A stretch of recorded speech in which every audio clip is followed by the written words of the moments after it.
2024년 1월 서울 강북구의 한 요양병원 501호실에서 밤이 깊어갑니다.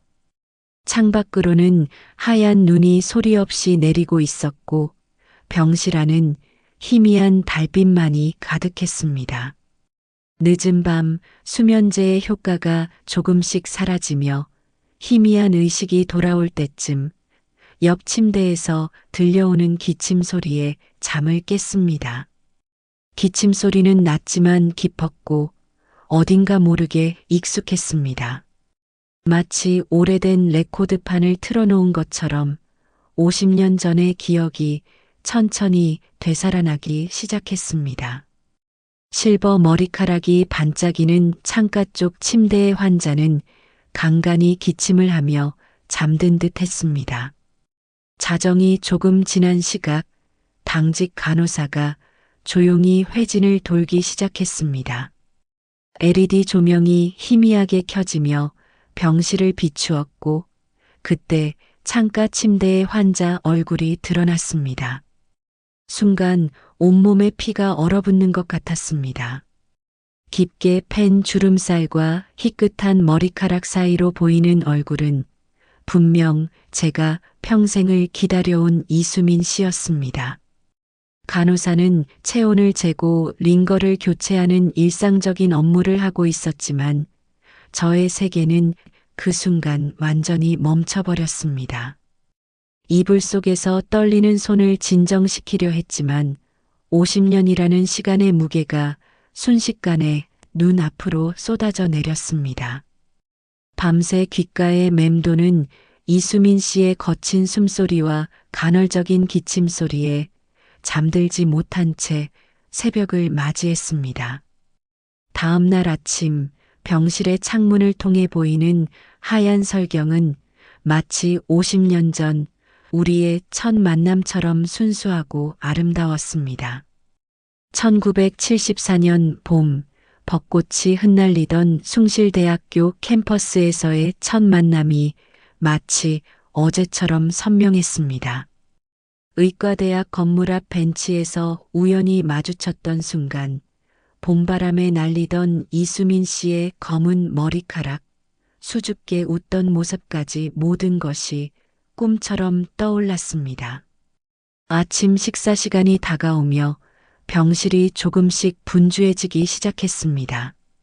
창가 쪽 침대에서 들려오는 작은 움직임에 가슴이 다시 한번 쿵쾅거렸지만 아직은 말을 걸 용기가 나지 않았습니다. 50년이라는 시간의 강을 건너 다시 만난 이 순간을 어떻게 시작해야 할지 망설여졌습니다. 주름진 손으로 병실 창문에 맺힌 서리를 닦아내며 오늘도 끊임없이 내리는 하얀 눈을 바라보았습니다. 이 우연한 재회가 마치 하늘이 준 마지막 선물처럼 느껴졌습니다. 창밖의 하얀 눈은 마치 50년 전 우리의 순수했던 사랑을 떠올리게 하는 것 같았습니다. 1974년 봄 숭실대학교 의과대학 2학년이었던 저는 도서관 앞 벚나무 아래에서 운명적인 만남을 겪었습니다. 이수민 선배는 의대 4학년으로 실습을 마치고 나오다가 제가 들고 있던 해부학 교과서를 떨어뜨린 것을 주워주었습니다. 까만 태의 둥근 안경 너머로 보이는 선배의 눈빛은 따뜻했고 하얀 실습 가운 차림이 봄날의 햇살처럼 눈부셨습니다. 그날 이후로 도서관은 저의 아지트가 되었습니다. 매일 아침 일찍부터 자리를 잡고 이수민 선배가 지나가기만을 기다렸습니다. 선배는 항상 오전 9시에 실습실로 향했고 저는 그 시간에 맞춰 창가 자리에서 공부하는 척했습니다. 며칠이 지났을까 선배도 저를 알아보기 시작했고 가끔은 살짝 미소를 지어주었습니다.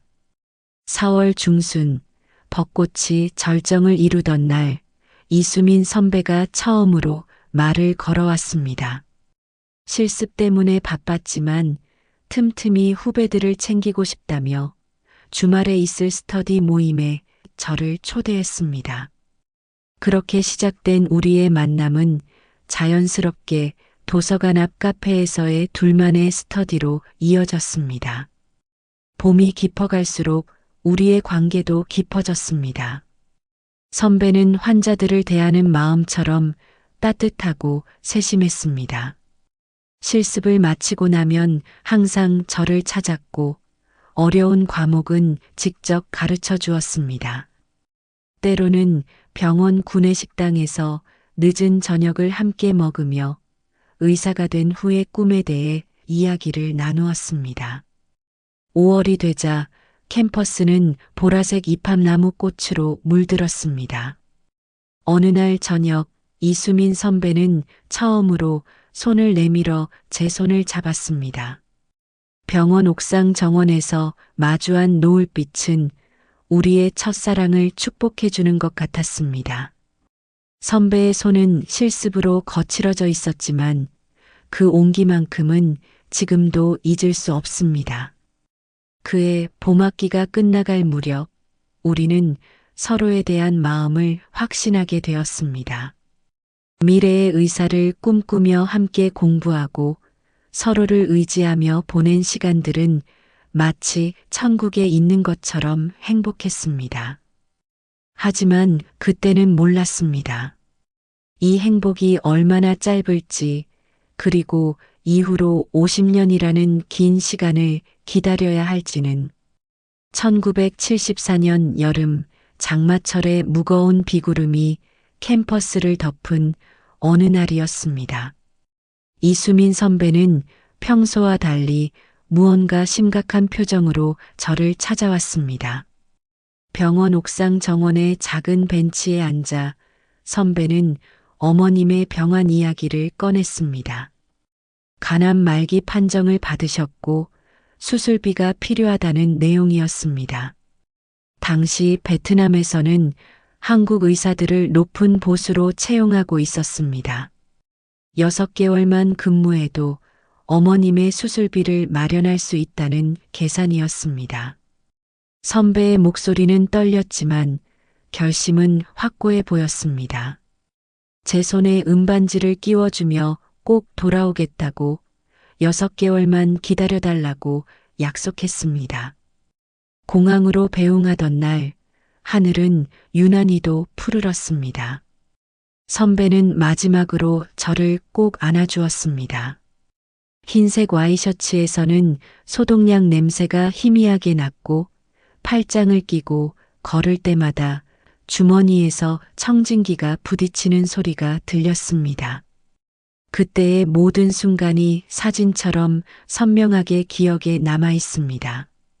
이륙하는 비행기를 바라보며 이상하게도 가슴 한켠이 무거워졌습니다. 마치 이별을 예감이라도 한 것처럼 눈물이 멈추지 않았습니다. 손가락의 은반지가 햇살에 반짝였고 그것이 우리의 마지막 순간이 될 거라고는 상상도 하지 못했습니다. 비행기가 사라진 하늘을 한참 동안 바라보았습니다. 공항 로비의 시계는 오후 3시 15분을 가리키고 있었고 그 시간은 마치 멈춰버린 것처럼 느리게 흘렀습니다. 돌아오는 공항버스에서 창밖으로 보이는 도시의 풍경이 낯설게 다가왔습니다. 이미 제 삶의 한 페이지가 끝나버린 것 같았습니다. 첫 달은 마치 달력의 날짜를 세며 살아가는 것 같았습니다. 매일 아침 우체통을 열 때마다 설렘으로 가득했고 이수민 선배의 반듯한 글씨체로 쓰여진 편지를 받을 때면 온종일 행복했습니다. 베트남 사이공의 더운 날씨, 군병원에서 만난 현지 의료진들의 이야기, 어머님의 수술 날짜가 9월 15일로 잡혔다는 소식까지 편지마다 베트남의 독특한 향신료 냄새와 선배가 늘 사용하던 향수 냄새가 배어 있었고 저는 그 향기를 맡으며 선배의 존재를 느꼈습니다. 2달째부터 편지의 간격이 조금씩 벌어지기 시작했습니다. 매일 오던 편지가 일주일에 한 번으로, 그리고 한 달에 한 번으로 줄어들었습니다. 마지막으로 받은 편지에는 전쟁의 그림자가 짙게 드리워져 있었습니다. 사이공 외곽의 군병원이 폭격 위험에 노출되어 있어 다른 지역으로 이동해야 할지 모른다는 내용이었습니다. 편지 끝에는 걱정하지 마세요. 곧 다시 연락하겠습니다. 라는 문장이 힘없이 적혀 있었습니다. 8월의 끝자락, 아침부터 시작된 심한 메스꺼움으로 대학병원 산부인과를 찾았습니다. 진료실의 차가운 침대에 누워 초음파 검사를 받는 동안 의사는 태아의 심장 소리를 들려주었습니다. 둥둥 마이너스하고 울리는 그 소리는 마치 먼 바다 건너편에서 들려오는 이수민 선배의 심장 소리처럼 들렸습니다. 임신 8주라는 진단을 받은 그 순간 기쁨과 두려움이 폭포수처럼 한꺼번에 밀려왔습니다. 설렘과 불안이 뒤섞인 마음으로 이 소식을 알리는 편지를 썼습니다. 어떤 표현을 써야 할지 고민하다가 결국 선배님, 우리 아기가 생겼어요. 라는 한 문장을 적었습니다. 하지만 그 편지는 한 달이 지나도 답장이 오지 않았고 2달이 지나도 소식이 없었습니다. 매일 밤 기숙사 창가에 앉아 은반지를 만지작거리며 기도했습니다. 창밖으로 보이는 달빛은 마치 베트남의 하늘에도 똑같이 비치고 있을 것 같았습니다. 주한 미군 병원에도 수차례 문의했고 베트남 주재 한국 영사관에도 매주 전화를 걸었지만 돌아오는 답변은 늘 같았습니다. 확인이 어렵습니다. 뱃속의 아이는 점점 커져갔고 입덧이 심해질수록 이수민 선배가 더욱 그리워졌습니다. 혼자서 산부인과를 다니며 초음파 사진을 봤을 때 아기의 작은 손가락이 보이던 순간 이 기쁨을 함께 나누고 싶은 마음에 또다시 편지를 썼습니다. 하지만 그 편지도 돌아오지 않았습니다. 가을의 마지막 단풍이 떨어질 무렵 영사관을 통해 전해들은 소식은 충격적이었습니다. 이수민 선배가 근무하던 군병원이 폭격을 맞았다는 것이었습니다.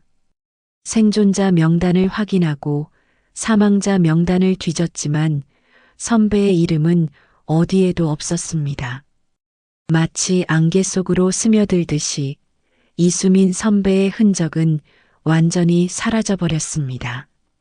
남은 것은 손가락의 은반지와 점점 커져가는 뱃속의 아이뿐이었습니다. 임신 6개월이 되던 날 더 이상 숨길 수 없는 상황에 이르러 부모님께 모든 것을 고백했습니다. 아버지는 일주일간 말씀을 하지 않으셨고 어머니는 매일 밤 제 방에서 흐느끼셨습니다. 하지만 제 뱃속의 아이는 흔들림 없이 자라났고 때때로 발길질을 할 때면 이수민 선배를 닮았을 아기의 모습을 상상하며 미소 지었습니다. 1975년 2월 눈보라가 휘몰아치던 날 새벽에 딸아이가 태어났습니다. 창백한 형광등 아래에서 첫 울음을 터뜨린 아기는 이수민 선배를 닮아 긴 속눈썹을 가지고 있었습니다. 아기의 이름은 이지연으로 지었습니다. 지혜로울지 연약할 연, 연약하지만 지혜롭게 자라나길 바라는 마음을 담았습니다. 휴학은 생각지도 못했습니다. 낮에는 강의를 듣고 실습을 하면서 밤에는 아기를 돌보며 공부했습니다. 기숙사를 나와 작은 고시원으로 옮겼고 주말에는 어머니께서 아기를 봐주시는 동안 도서관에서 밀린 공부를 했습니다. 실습 가운에 아기 분유 얼룩이 묻어 있는 것이 부끄러웠지만 포기할 수는 없었습니다. 지연이가 100일이 되던 날 처음으로 웃었습니다. 아기의 웃음소리는 마치 이수민 선배의 웃음소리를 닮아 있었습니다. 그날 밤 오랜만에 일기를 썼습니다. 선배님, 오늘 우리 지연이가 처음 웃었어요. 선배님의 웃음소리를 닮아서 가슴이 먹먹해졌어요. 어디에 계신가요? 우리 딸이 이렇게 예쁘게 자라고 있는데. 의대생이자 엄마라는 두 개의 무게를 견디는 일은 쉽지 않았습니다. 실습 중간에 아기가 열이 났다는 연락을 받고 달려가기도 하고 시험 공부를 하다가 아기 울음소리에 책을 덮어야 할 때도 많았습니다. 하지만 지연이가 커가는 모습을 보며 이수민 선배의 꿈이었던 의사의 길을 포기할 수 없었습니다. 그것이 제가 선배를 기다리는 또 다른 방식이었기 때문입니다. 지연이가 고등학생이 되던 해 학부모 상담을 마치고 돌아오는 길에 처음으로 아버지에 대해 물었습니다. 봄비가 내리는 거리를 우산 하나로 함께 걸으며 지연이는 조심스럽게 입을 열었습니다. 담임 선생님이 가정환경 조사서를 작성하면서 아버지 직업을 물어봤다는 것이었습니다. 그동안 한 번도 말하지 않았던 이수민 선배의 이야기를 꺼내기 시작했습니다. 숭실대 도서관 앞 벚나무에서의 첫 만남부터 베트남으로 떠나게 된 이유, 그리고 소식이 끊긴 후의 일들까지 지연이의 눈에서는 빗물인지 눈물인지 모를 것이 흘러내렸습니다. 식당에 들어가 늦은 저녁을 먹으며 지연이는 아버지의 사진을 보고 싶어 했습니다. 집으로 돌아와 오래된 앨범을 펼쳤습니다. 낡은 흑백 사진 속에는 젊은 시절의 이수민 선배가 있었습니다. 하얀 실습 가운을 입고 환하게 웃고 있는 모습을 보며 지연이는 울음을 터뜨렸습니다. 그날 밤 지연이는 제 손에 끼워져 있는 은반지를 물끄러미 바라보았습니다. 50년이 지난 지금도 매일 끼고 있는 이 반지에는 Forever Love라는 글자가 새겨져 있었습니다. 지연이는 조용히 말했습니다. 엄마, 이제 그만 기다리세요. 하지만 저는 여전히 기다림을 멈출 수 없었습니다. 딸에게 모든 것을 털어놓고 나니 오히려 마음이 가벼워졌습니다.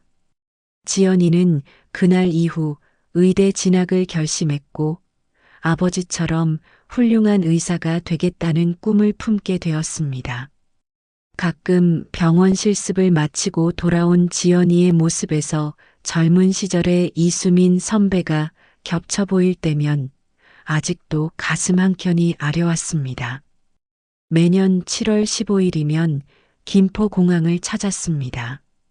이수민 선배가 떠났던 그 시간, 오후 3시 15분에 맞춰 도착해서 저녁 무렵까지 머물렀습니다. 공항은 50년 동안 끊임없이 변해갔지만 제 기다림만은 변함이 없었습니다. 젊은 시절의 낡은 대합실은 현대식 터미널로 바뀌었고 이제는 국제선도 인천으로 옮겨갔지만 여전히 그날만큼은 김포공항을 찾았습니다. 지연이는 서울대학교 의과대학에 수석으로 입학했습니다. 입학식 날 지연이는 아버지의 흑백 사진을 가슴에 품고 왔습니다. 하얀 가운을 입은 지연이의 모습은 마치 젊은 시절 이수민 선배를 보는 것 같았습니다. 특히 환자를 대하는 따뜻한 마음씨는 꼭 선배를 닮았습니다. 공항에서 보내는 시간 동안 세상은 계속 변해갔습니다. 흑백 TV가 컬러로 바뀌고 손편지가 이메일로 대체되었습니다. 베트남과의 외교 관계가 정상화되면서 4.20은 호치민이 되었고 전쟁의 상처는 점차 치유되어 갔습니다. 하지만 이수민 선배의 흔적은 찾을 수 없었습니다. 지연이는 의사가 된 후 국경 없는 의사회에 지원했습니다. 아버지처럼 전쟁 지역의 환자들을 돕고 싶다는 이유였습니다. 떠나기 전날 밤 지연이는 제 손의 은반지를 물끄러미 바라보며 말했습니다. 엄마가 50년 동안 지켜온 사랑처럼 저도 제가 믿는 가치를 지켜나가고 싶어요. 세월이 흘러 머리카락이 하얗게 변해가도 7월 15일이면 어김없이 공항을 찾았습니다. 때로는 지연이가 동행하기도 했고, 때로는 혼자서 가기도 했습니다. 그렇게 50년이라는 시간이 흘렀고, 이제는 요양병원에서 그날을 기다리게 되었습니다. 501호실에서 들려오는 기침 소리를 확인하고 나서 이틀이 지났습니다. 간호사의 회진이 끝나고 조용해진 오후, 마침내 용기를 내어 이수민 선배의 침대 곁으로 걸어갔습니다. 휠체어에 앉아 창밖을 바라보고 계시던 선배는 천천히 고개를 돌렸고 우리의 시선이 마주쳤습니다. 혹시 영숙 씨인가요? 이수민 선배의 목소리는 50년 전보다 훨씬 쉬어 있었지만 그 특유의 부드러운 음색만은 그대로였습니다. 눈가에 깊게 패인 주름과 희끗한 머리카락 사이로 옛 모습이 비치는 듯 했습니다. 제 손에 끼워진 은반지를 발견한 순간 선배의 눈에서 눈물이 흘러내렸습니다. 이수민 선배는 베트남에서의 일들을 이야기했습니다. 군병원이 폭격을 맞은 날 부상자들을 대피시키다가 오른쪽 다리를 다쳤고 의식을 잃었다고 합니다. 미군 병원에서 치료를 받는 동안 제 연락처가 든 수첩을 잃어버렸고 전쟁이 악화되면서 한국으로 돌아올 수도 없었다고 했습니다. 매일 밤 영숙 씨 생각을 했어요. 하지만 연락할 방법이 없었고 이렇게 불구가 된 모습으로 나타날 수도 없었습니다. 선배의 말씀에서 50년간의 고통이 묻어났습니다. 휠체어에 앉은 선배의 오른쪽 다리는 없었고 왼쪽 다리도 심하게 불편해 보였습니다. 전쟁이 끝난 후에도 현지 병원에서 계속 일했다고 합니다. 한국으로 돌아올 용기도 없었고 어머님도 이미 돌아가신 뒤였기에 의미도 없다고 생각했답니다. 그렇게 40년을 베트남에서 보내다가 최근에 한국으로 돌아와 요양병원에 입원하게 되었다고 했습니다. 창밖으로 내리는 눈을 바라보며 우리는 50년이라는 시간의 무게를 천천히 받아들였습니다. 말로는 다 할 수 없는 이야기들이 눈물로 대신했고 병실 안에는 오랫동안 정적만이 흘렀습니다. 재회 후 일주일째 되던 날 아침 하얀 눈이 창밖에 소복이 쌓여 있을 때였습니다. 이수민 선배의 담당이가 회진 시간보다 일찍 501호 병실을 찾아왔습니다. 젊은 의사의 표정이 무거웠고 차트를 넘기는 손이 미세하게 떨리고 있었습니다. 췌장암 말기, 전이가 간과 폐로 진행된 상태, 예상 기대 수명 3개월. 의학 용어들이 하나하나 비수가 되어 가슴을 파고들었습니다. 선배는 이미 알고 계셨다는 듯 담담하게 고개를 끄덕였습니다. 오히려 젊은 의사를 위로하듯 미소를 지어 보였습니다. 하지만 의사가 나간 후 선배의 창백한 얼굴에서 핏기가 완전히 사라졌습니다. 형광등 불빛 아래 선배의 얼굴은 마치 오래된 사진처럼 희미해 보였습니다. 미안해요, 영숙 씨. 이제 겨우 만났는데. 링거액이 떨어지는 소리만이 가득한 병실에서 선배의 떨리는 목소리가 울렸습니다. 저는 고개를 세차게 저었습니다. 50년이라는 긴 기다림 끝에 찾은 3개월은 결코 짧은 시간이 아니었습니다. 이제는 매일 새벽 4시경 들리는 선배의 기침 소리로 하루를 시작하고 밤 10시 산책을 마치고 들리는 숨소리를 자장가 삼아 잠이 듭니다. 통증이 심해지는 새벽녘이면 선배는 베트남에서의 기억을 하나둘 풀어놓았습니다. 사이공 외곽의 군병원에서 폭격 경보가 울리던 순간, 부상자들을 대피시키다 파편에 다리를 다친 순간, 의식을 잃기 전 마지막으로 떠올린 것이 제 얼굴이었다고 합니다. 미군 야전병원에서 치료를 받는 동안 제 연락처가 든 수첩을 잃어버렸고 전쟁이 악화되면서 귀국은 불가능해졌다고 했습니다. 형광등 아래 흐르는 선배의 눈물은 오팔처럼 투명하게 빛났고 주름진 뺨을 타고 흘러내렸습니다. 어느 새벽, 특히 통증이 심했던 날이었습니다. 선배는 갑자기 어린아이처럼 울음을 터뜨렸습니다. 모르핀 주사도 진통제도 소용없는 듯 했습니다. 딸의 존재를 전혀 모른 채 50년을 살아왔다는 사실이 육체의 고통보다 더 아팠다고 했습니다. 아버지가 되었다는 기쁨과 한 번도 아버지가 되어주지 못했다는 죄책감이 뒤섞여 선배의 마른 어깨는 계속해서 떨렸습니다. 병실의 창문을 통해 보이는 하늘은 여전히 푸르고 아름답습니다. 이제는 매일 오후 2시, 날씨가 허락하는 한 선배의 휠체어를 밀고 병원 정원을 산책합니다. 벚나무 아래 놓인 벤치에 앉아 따스한 겨울 햇살을 맞으며 50년 전 숭실 때 캠퍼스에서의 추억을 이야기합니다. 매 순간이 모래시계의 모래알처럼 소중하게 느껴지고 하루하루가 지날 때마다 남은 시간이 줄어든다는 생각에 가슴이 먹먹해집니다. 밤이 되면 501호실은 달빛으로 가득 찹니다.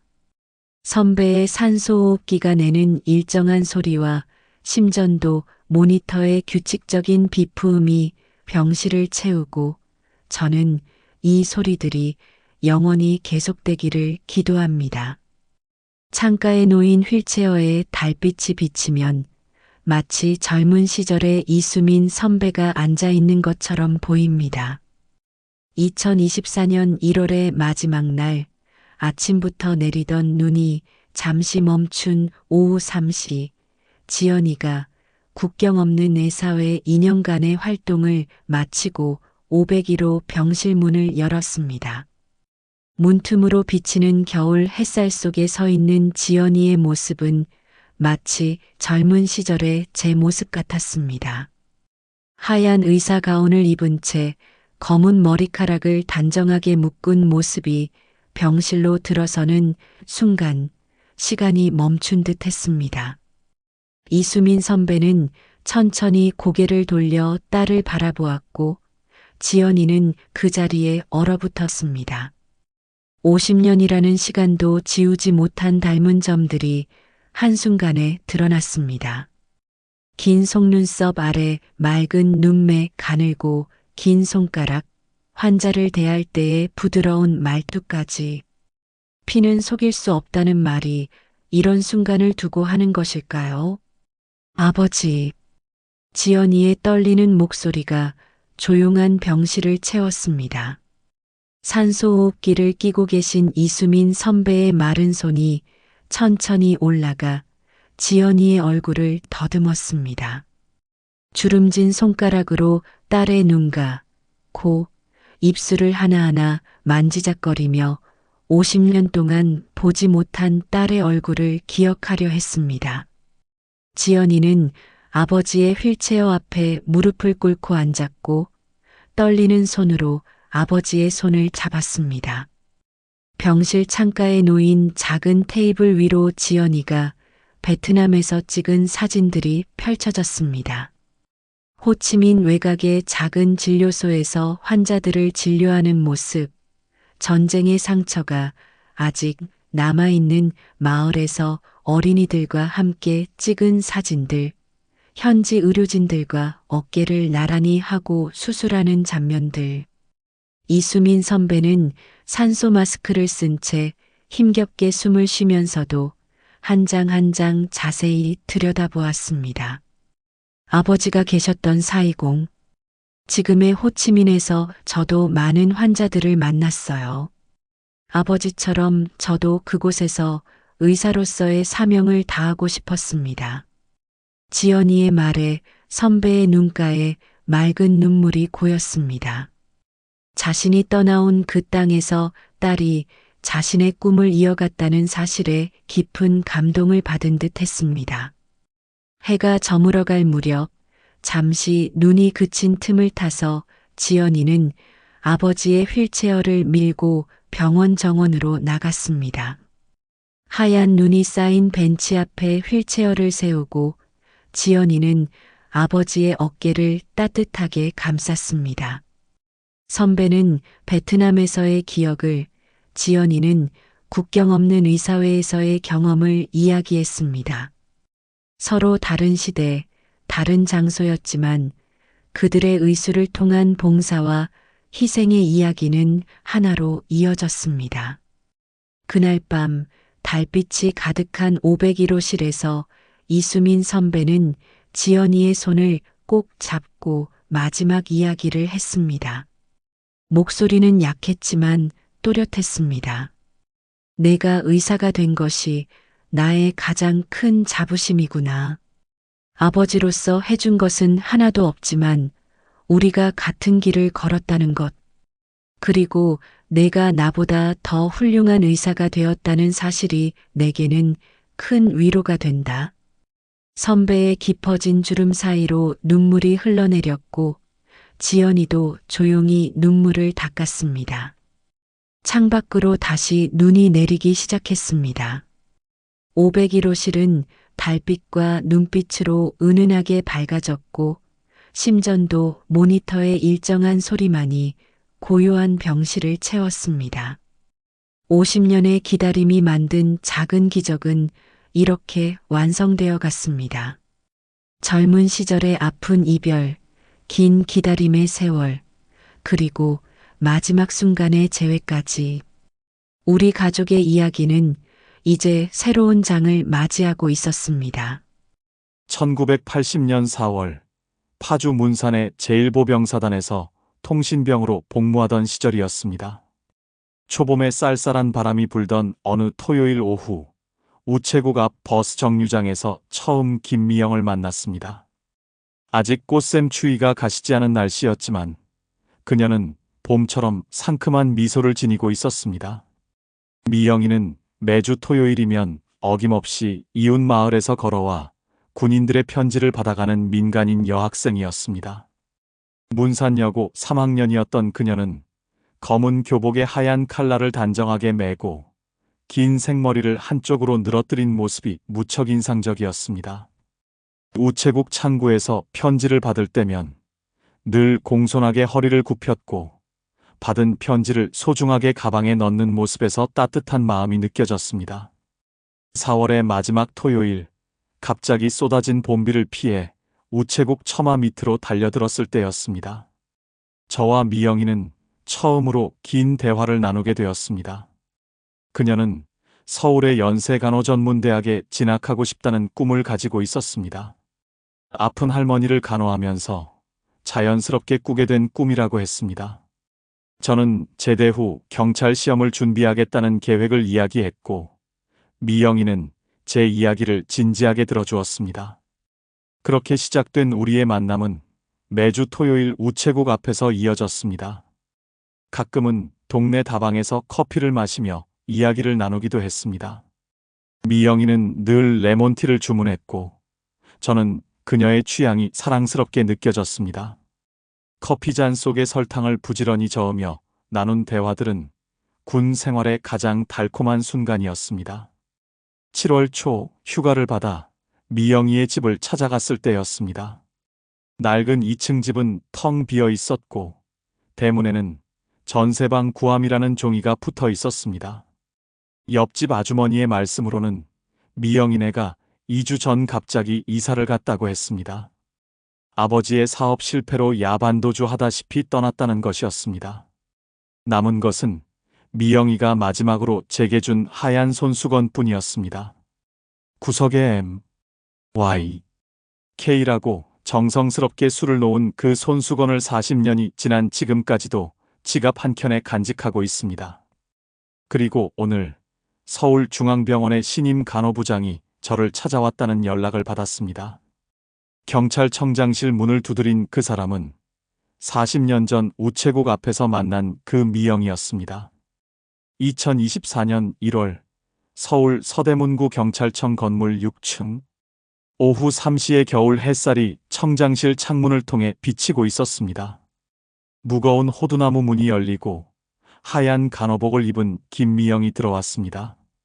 40년의 세월이 흘렀지만 등줄기를 곧게 펴고 걷는 모습과 정중하게 허리를 굽히는 예의 바른 태도는 그대로였습니다. 검은 교복은 하얀 간호복으로 바뀌었고 허리까지 내려오던 긴 생머리는 단정한 단발이 되어 있었지만 눈가의 맑은 빛만은 여전했습니다. 오랜만입니다, 박중휘님. 미영이의 목소리에는 미세한 떨림이 묻어 있었습니다. 저는 천천히 자리에서 일어나 창가로 걸어갔습니다.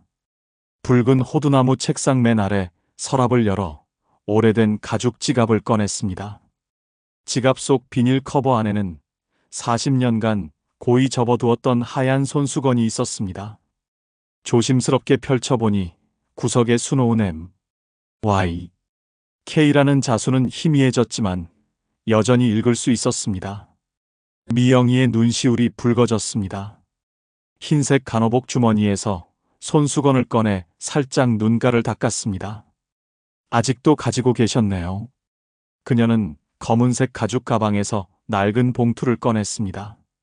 그 안에는 바랜 폴라로이드 사진 한 장이 들어 있었습니다. 1980년 문산 우체국 앞 벚나무 아래서 찍은 사진이었습니다. 젊은 시절에 제가 낡은 군복을 입고 서 있고 미영이는 검은 교복 차림으로 수줍게 웃고 있었습니다. 창가에 놓인 응접 소파에 나란히 앉아 미영이는 40년 전 그날의 이야기를 시작했습니다. 그날 저녁 아버지가 갑자기 짐을 싸라고 하셨어요. 미뤄온 만기일을 하루 앞두고 있었다는 걸 그제야 알았죠. 할머니 병원비 때문에 생긴 빚이 6천만 원이나 됐더라고요. 그때 물가로 어마어마한 금액이었죠. 미영이의 목소리에서 그날의 혼란스러움이 그대로 전해져 왔습니다. 밤 10시 마지막 버스를 타고 부산으로 향했어요. 친척 집으로 갔죠.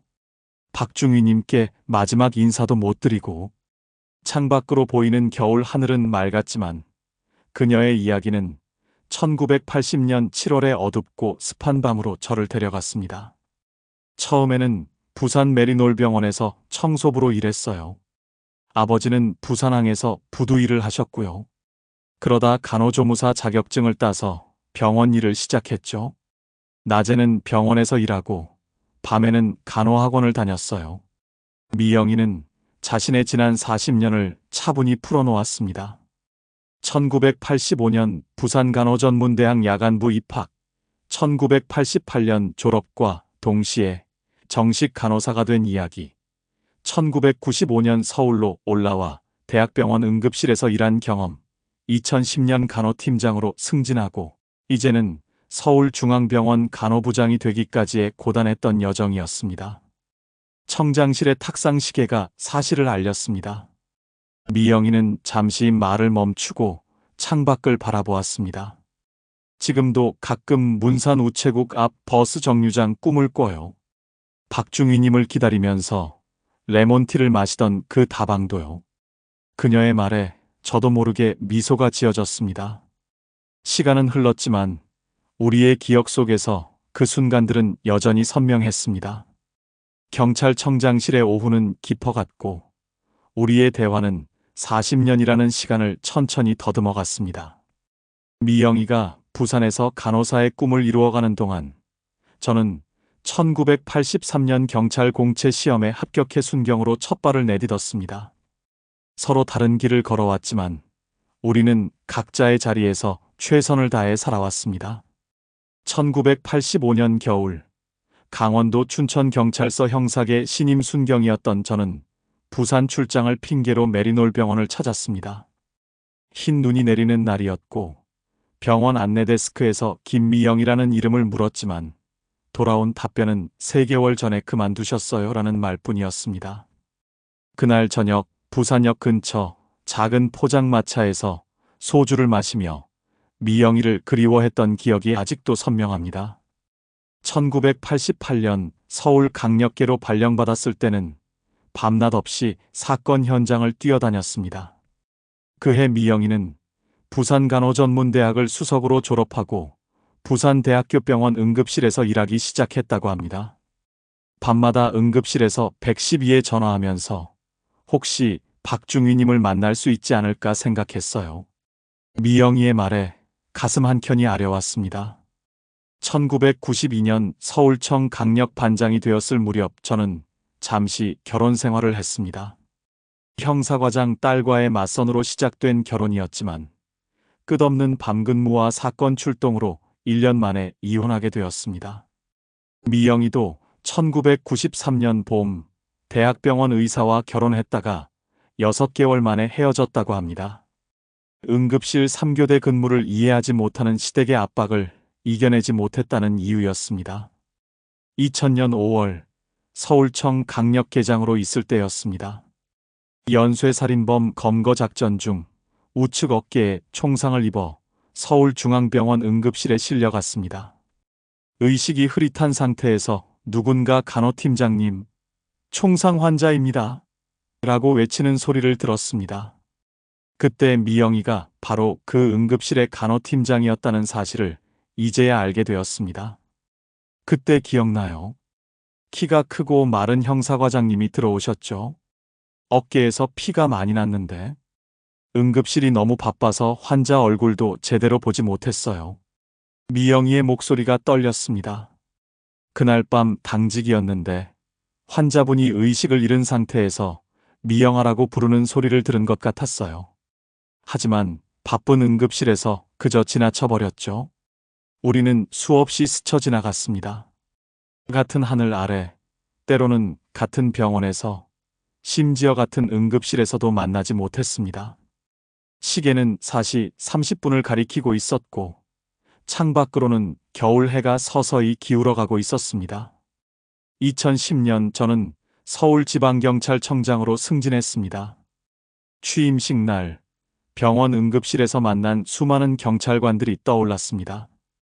취임 연설에서 저는 국민의 생명을 지키는 경찰과 의료진의 협력을 강조했고 그 자리에는 서울 시내 주요 병원의 의료진들이 초청되어 있었습니다. 미영이도 그 자리에 있었다고 합니다. 간호부장 발령을 받은 지 일주일 만에 참석한 자리였지만 넓은 강당에서 우리는 또 한 번 스쳐 지나갔습니다. 청장님 연설을 들으면서 가슴이 뛰었어요. 목소리가 너무 익숙했거든요.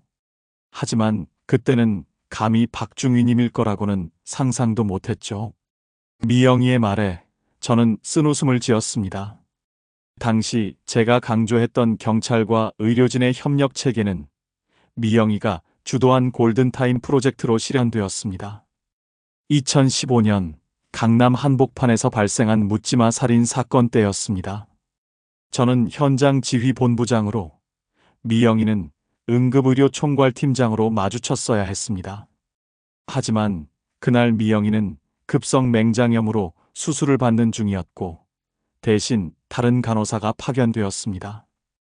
2020년 코로나19가 한창일 때 경찰청과 중앙병원은 긴밀한 협력 관계를 맺었습니다. 매주 화상회의가 있었지만 미영이는 현장에서 환자들을 돌보느라 회의에 참석하지 못했고 저는 재난안전대책본부에서 밤을 새우고 있었습니다. 참 이상하죠? 이렇게 가까이 있었는데 한 번도 만나지 못했다니. 미영이가 창밖을 바라보며 말했습니다. 겨울 해가 점점 기울고 있었고 경찰청 건물 유리창에는 붉은 노을이 비치고 있었습니다. 지난해 말 미영이는 서울중앙병원 간호부장으로 최종 승진했고 저는 경찰청장으로 마지막 부임을 했습니다. 40년이라는 시간 동안 우리는 각자의 자리에서 최선을 다했고, 이제는 각자의 정점에 서 있었습니다. 운명이었을까요? 병원과 경찰청의 의료협력 협약식을 준비하면서 우리는 마침내 서로를 알아보게 되었습니다. 경찰청장실의 벽시계가 오후 5시를 가리켰습니다. 창밖으로 보이는 서울의 겨울 풍경은 붉은 노을로 물들어 있었고, 유리창에 비친 우리의 모습은 40년이라는 시간의 흔적을 고스란히 담고 있었습니다. 미영이는 오래된 가죽 가방에서 낡은 다이어리를 꺼냈습니다. 1980년 문산 우체국에서 주고받았던 편지들이 하나하나 정성스럽게 보관되어 있었습니다. 이건 박중희 님이 제게 처음 주신 편지예요. 미영이가 조심스럽게 꺼낸 편지는 군용 봉투에 깔끔한 글씨체로 쓰여 있었습니다. 종이가 오래되어 누렇게 변색되었지만 그 안에 담긴 마음만큼은 전혀 바래지 않은 듯 했습니다. 매주 토요일 우체국에서 기다리던 시간이 제 인생에서 가장 행복한 순간이었어요. 간호학교 시험 공부를 하면서도 이 편지들을 읽으며 힘을 냈어요. 다이어리 속에는 제가 서툰 솜씨로 써준 시들도 고이 접혀 있었습니다. 그대 기다리며 우체국의 봄날, 미영에게라는 제목의 시들은 젊은 날의 순수한 감정을 그대로 담고 있었습니다. 이 시들을 읽을 때마다 문산의 그 봄날이 생생하게 떠올랐어요. 레몬티 잔을 돌리며 수줍게 웃던 박중휘님의 모습도요. 저는 호두나무 책상 맨 아래 서랍에서 작은 흑단 상자를 꺼냈습니다. 40년 동안 이사할 때마다 가장 먼저 챙기던 물건이었습니다. 상자 안에는 미영이가 준 하얀 손수건과 함께 문산 우체국 도장이 찍힌 편지 봉투들이 시간 순서대로 가지런히 정리되어 있었습니다. 한 번도 발송하지 못한 편지들이었습니다. 1985년 부산 메리놀병원을 찾아갔다가 돌아오는 길에 쓴 편지예요. 누런 편지 봉투를 하나 꺼내 보였습니다. 그 후로도 계속 편지를 썼어요. 승진할 때마다, 힘든 일이 있을 때마다. 하지만 주소를 몰라 한 통도 보내지 못했죠. 제 고백에 미영이의 눈에서 굵은 눈물이 떨어졌습니다. 우리는 40년이라는 긴 시간 동안 서로를 가슴 한켠에 고이 간직하고 있었던 것입니다. 청장실 한쪽의 응접 소파에 나란히 앉아 커피를 마시며 우리는 지난 시간들을 천천히 되짚어 갔습니다. 경찰과 간호사로서 보낸 수많은 긴박한 밤들, 서로를 모른 채 스쳐 지나갔던 순간들, 그리고 각자의 자리에서 이루고자 했던 꿈들까지. 미영이는 응급실에서 만난 경찰관들의 이야기를, 저는 병원에서 만난 간호사들의 이야기를 들려주었습니다. 참 이상하죠? 우리가 이렇게 가까이 있었다는 게. 미영이가 창밖으로 보이는 저녁 노을을 바라보며 말했습니다. 붉은 빛은 젊은 날의 우리처럼 선명했고 아름다웠습니다. 시간은 우리를 갈라놓았지만 서로를 향한 마음만은 그때 그대로였습니다. 다만 젊은 날의 설렘은 이제 깊은 이해와 존경으로 변해 있었습니다. 겨울 해가 완전히 저물어갈 무렵 우리는 경찰청 건물을 나와 종로 골목에 자리 잡은 다리집 다방으로 향했습니다. 1980년대 모습을 그대로 간직한 이 찻집은 레트로한 인테리어와 옛날식 커피잔, 그리고 나무로 만든 레코드 플레이어까지 마치 시간이 멈춘 듯한 공간이었습니다. 구석자리 테이블에 앉아 미영이는 망설임 없이 레몬티를 주문했고 저는 40년 전처럼 아메리카노를 선택했습니다. 이제 3개월 남았네요. 미영이가 레몬티 잔을 천천히 돌리며 말했습니다. 따뜻한 김이 피어오르는 찻잔 너머로 그녀의 눈빛이 깊어졌습니다. 서울중앙병원 간호부장에서 정년 퇴임하면 부산 메리놀병원에서 자원봉사를 시작하려고 해요. 제 시작점이었던 그곳에서 의료봉사로 마무리하고 싶어서요. 40년 전 청소부로 시작했던 그곳에서 이제는 의료진으로 봉사하는 거죠. 찻집 스피커에서는 옛 가요님은 먼 곳에가 흘러나왔고 저는 제 앞으로의 계획을 이야기했습니다. 6개월 후면 끝나는 경찰청장 임기, 그리고 문산에 마련해둔 작은 펜션 이야기를 했습니다. 우체국이 보이는 2층 건물을 개조한 펜션이었는데 테라스에서는 40년 전 우리가 처음 만났던 그 우체국을 바라볼 수 있었습니다. 정말 우리 같죠? 미영이가 깊은 미소를 지으며 말했습니다. 박중희님은 여전히 문산을 지키고 저는 부산으로 돌아가고, 하지만 이번에는 다르죠. 이제는 서로를 찾을 수 있으니까요. 창밖으로 눈이 소리 없이 내리기 시작했고 거리의 가로등이 하나둘 켜지기 시작했습니다. 너무 많은 시간을 놓쳐버렸어요. 미영이가 창밖의 눈을 바라보며 말했습니다. 유리창에 비친 우리의 모습은 세월의 흔적을 고스란히 담고 있었지만 서로를 바라보는 눈빛만은 40년 전 그 봄날처럼 반짝였습니다. 하지만 지금이라도 다시 만난 게 기적 같아요. 이제는 제가 박중희님을 기다리고 있을게요. 매달 마지막 주 토요일, 부산 메리놀병원 자원봉사실에서요. 찻집 밖으로는 눈이 더욱 굵어졌고 우리는 1980년 문산의 그날처럼 처마 밑에서 눈이 그치기를 기다렸습니다. 미영이의 머리카락에 눈송이가 내려앉았고 저는 자연스럽게 손을 뻗어 그것을 털어주었습니다. 이번에는 누구도 서둘러 떠나지 않아도 됐습니다. 다리집 다방의 오래된 시계가 저녁 8시를 가리켰습니다. 레코드판이 또 한 바퀴 돌아가고 미영이는 두 번째 레몬티를 주문했습니다.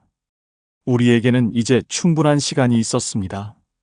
40년이라는 긴 기다림 끝에 찾은 서로를 다시 놓치지 않기 위해 남은 인생을 함께 걸어갈 수 있는 시간이 있었습니다. 다리집 다방을 나와 종로의 밤거리로 발걸음을 옮겼습니다. 하얀 눈이 소복이 쌓인 거리는 마치 우리의 새로운 시작처럼 깨끗했습니다. 청계천으로 향하는 길에서 우리는 앞으로의 계획을 구체적으로 이야기했습니다. 미영이의 서울중앙병원 정년 퇴임식은 3월 25일, 제 경찰청장 퇴임식은 6월 3일. 그 사이 미영이는 부산 메리놀병원 의료봉사단의 준비 작업을 시작하고 저는 문산 펜션의 리모델링 공사를 마무리하기로 했습니다.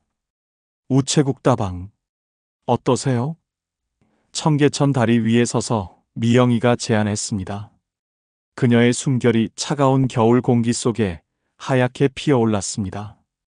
1층은 80년대 감성의 레트로 카페로 꾸미는 거예요. 옛날 다방 의자와 테이블, 레코드 플레이어도 놓고 창가에는 우체통 모양의 편지함도 설치하면 좋겠어요. 손님들이 미래의 자신에게 편지를 쓸 수 있게요.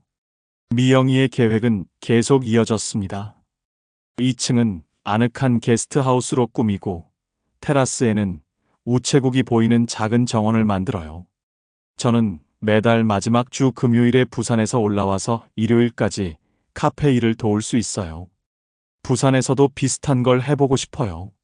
메리놀병원 근처에 작은 공간을 하나 마련해서 문산다방을 열면 어떨까요? 그녀의 눈은 40년 전 우체국 앞에서처럼 반짝였고 목소리에는 설렘이 가득했습니다. 청계천의 물소리를 배경으로 우리의 대화는 깊어졌습니다. 미영이는 부산 의료봉사단의 계획을 설명했습니다. 매주 화요일과 목요일은 메리놀병원에서 저소득층 의료 상담을, 수요일은 외국인 노동자 무료 진료를 할 예정이라고 했습니다. 저는 문산에서의 새로운 시작을 이야기했습니다. 퇴직 경찰관들과 함께 청소년 선도 프로그램을 운영하고 주말에는 펜션에서 시니어들을 위한 문화공간을 만들 계획이었습니다. 앞으로는 매달 한 번씩 부산과 문산을 오가요. 미영이가 제 팔짱을 끼며 말했습니다. 그녀의 손이 차가웠지만 온기는 점점 전해져 왔습니다. 3월에는 문산 우체국 앞 벚꽃을 보러 가고 5월에는 부산 영도다리에서 만나고 7월에는 해운대 밤바다를 걸어요. 9월에는 문산 들판의 코스모스도 보러 가고 우리가 놓친 40년의 계절을 이제부터 하나씩 채워가는 거예요. 눈이 잠시 그치고 청계천 물빛이 밤하늘을 반사하며 반짝였습니다. 우리는 다리 위에 서서 오랫동안 물소리를 들었습니다. 40년 전에는 놓쳤던 서로의 손을 이제는 단단히 잡을 수 있었습니다. 세월은 우리의 얼굴에 주름을 새겼지만 마음속에 피어나는 설렘만큼은 그때 그대로였습니다. 오히려 더 깊어지고 단단해진 감정이었습니다. 이제는 서두르지 말아요. 미영이가 속삭였습니다. 우리에겐 이제 충분한 시간이 있으니까요. 그녀의 말에 고개를 끄덕이며 저는 40년 만에 찾은 이 순간을 깊이 새겼습니다. 청계천의 물소리는 마치 시간의 흐름처럼 끊임없이 이어졌고 우리의 새로운 이야기도 그렇게 시작되고 있었습니다. 2024년 3월 25일 벚꽃이 흩날리는 봄날 서울중앙병원 대강당에서 미영이의 정년퇴임식이 열렸습니다.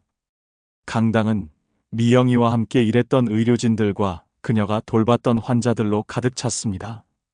하얀 간호복을 단정하게 차려입은 후배 간호사들이 앞줄을 채웠고 휠체어를 타고 온 노인 환자들도 보였습니다.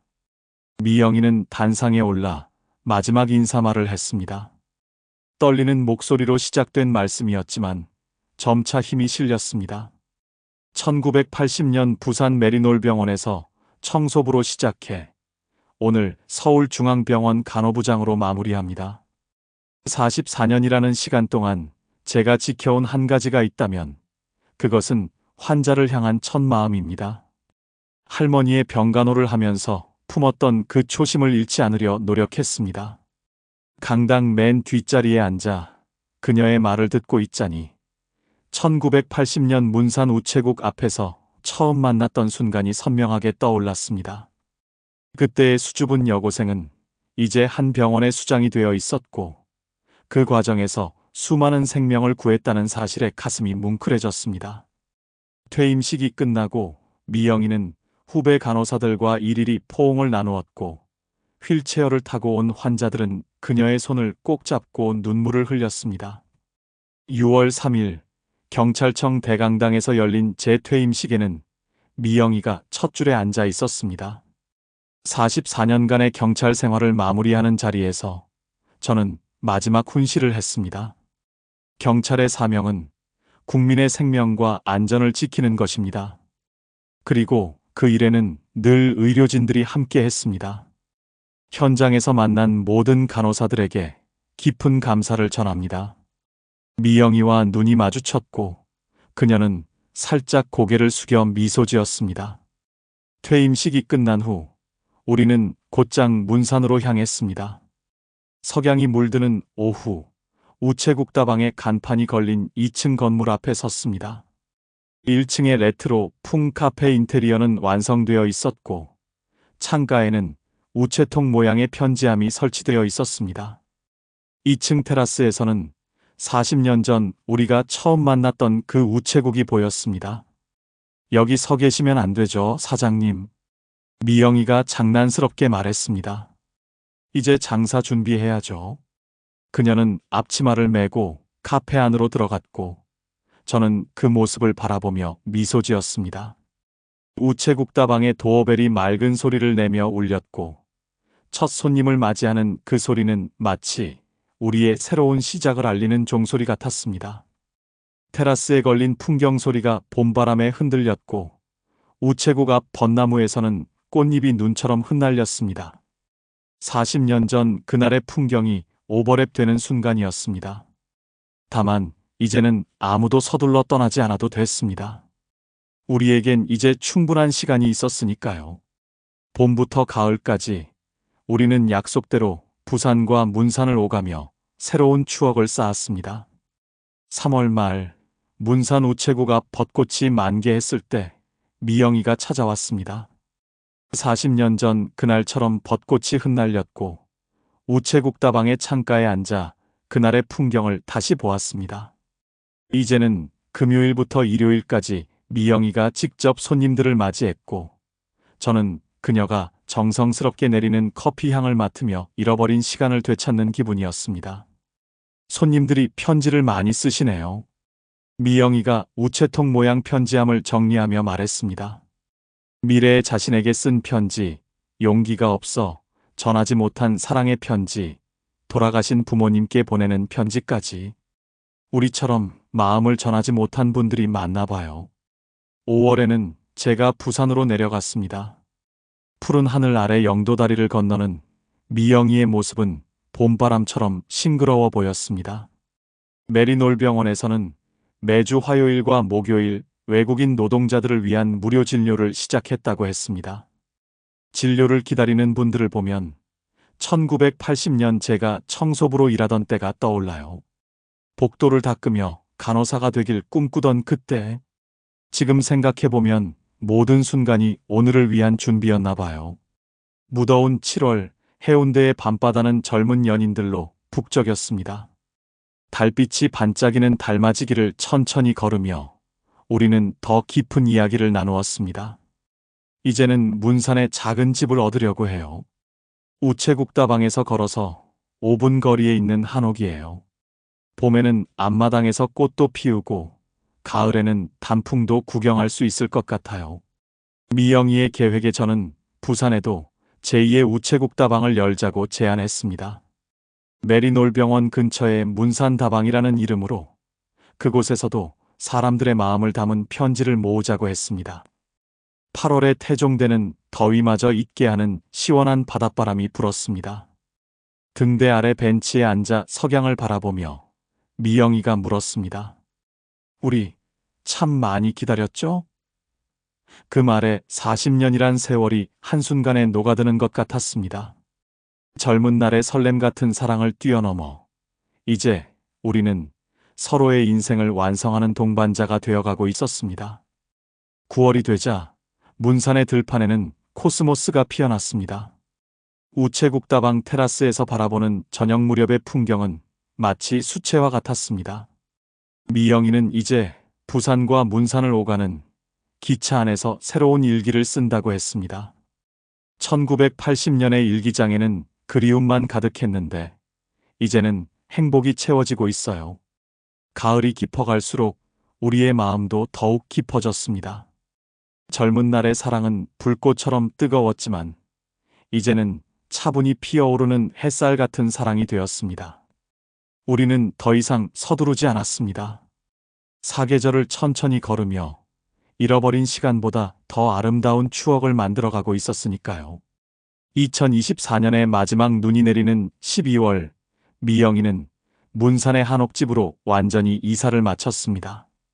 우체국다방에서 걸어서 5분 거리, 오래된 감나무가 있는 작은 한옥이었습니다. 부산 메리놀병원에서의 봉사는 매월 첫째 주로 정했고 그때마다 저는 기차를 타고 부산으로 내려가 문산다방에서 그녀를 기다리곤 했습니다. 우체국다방과 문산다방에는 이제 수많은 편지들이 쌓여갔습니다. 그 사람들은 자신의 이야기를 편지에 담아 우체통 모양 편지함에 넣었고 우리는 그 마음들을 소중히 보관했습니다. 특별히 매년 7월 15일이 되면 우리는 두 다방에서 늦게 피는 꽃 행사를 엽니다. 오랫동안 전하지 못한 마음을 편지로 쓰고 용기를 내어 전달하는 날입니다. 우리처럼 기다림이 긴 사랑이 있을까요? 미영이가 우체국다방 테라스에서 눈을 바라보며 물었습니다. 40년이라는 시간은 우리의 사랑을 더욱 깊고 단단하게 만들어 주었습니다. 젊은 날의 설렘은 이제 서로를 이해하는 깊은 신뢰가 되었고 보내지 못한 편지들은 매일 나누는 따뜻한 대화가 되었습니다. 우리는 이제 서두르지 않습니다. 봄이 오면 우체국 앞 벚꽃을 기다리고 여름이면 부산 바다의 석양을 바라보고 가을에는 들판의 코스모스를 거닐고 겨울이면 창가에 앉아 눈을 구경합니다. 늦게 찾은 사랑이기에 하루하루가 더욱 소중합니다. 문산과 부산을 잇는 기차처럼 우리의 사랑은 이제 정해진 시간표대로 움직입니다. 그리고 그 여정 속에서 우리는 잃어버린 시간보다 더 아름다운 추억을 만들어가고 있습니다. 늦게 찾은 인연이기에 남은 모든 순간이 선물처럼 느껴집니다.